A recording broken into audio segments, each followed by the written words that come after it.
Hi നമസ്കാരം സുഹൃത്തുക്കളെ, പുതിയൊരു വീഡിയോയിലേക്ക് സ്വാഗതം. അപ്പോൾ നമ്മൾ അവതരിപ്പിക്കുന്നത് അന്നും ഇന്നും എന്നുള്ള ഒരു ഇതാണ്.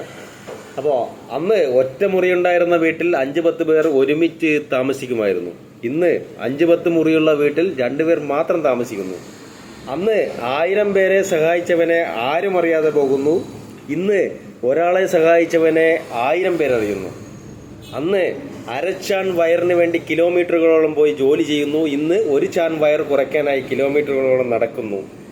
അന്ന് ജീവിക്കാനായി ഭക്ഷണം കഴിക്കുന്നു. ഇന്ന് ഭക്ഷണം കഴിക്കാനായി ജീവിക്കുന്നു. അന്ന് വീട്ടിൽ ഭക്ഷണം കഴിച്ച് പുറത്ത് ടോയ്ലറ്റിൽ പോകുന്നു. ഇന്ന് പുറത്ത് ഭക്ഷണം കഴിച്ച് അകത്ത് ടോയ്ലറ്റിൽ പോകുന്നു. അന്ന് മാനം മറയ്ക്കാനായി വസ്ത്രം ധരിക്കുന്നു. ഇന്ന് മാനം തുറന്നു കാട്ടാനായി വസ്ത്രം ഉപേക്ഷിക്കുന്നു.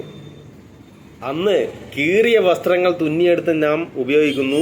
ഇന്ന് തുന്നിയെടുത്ത വസ്ത്രങ്ങൾ കീറി നാം ഉപയോഗിക്കുന്നു. അന്ന് അധ്യാപകരുടെ അടുത്ത് നിന്ന് തല്ല് കിട്ടാതിരിക്കാൻ പ്രാർത്ഥിക്കുന്നു. ഇന്ന് കുട്ടികളുടെ കയ്യിൽ നിന്ന് അടി കിട്ടാതിരിക്കാൻ അധ്യാപകർ പ്രാർത്ഥിക്കുന്നു. നാം പിന്നിട്ട വഴികൾ തിരിഞ്ഞു നോക്കുന്ന ആരോ എഴുതിയ അർത്ഥവത്തായ വരികൾ. അന്നും ഇന്നും.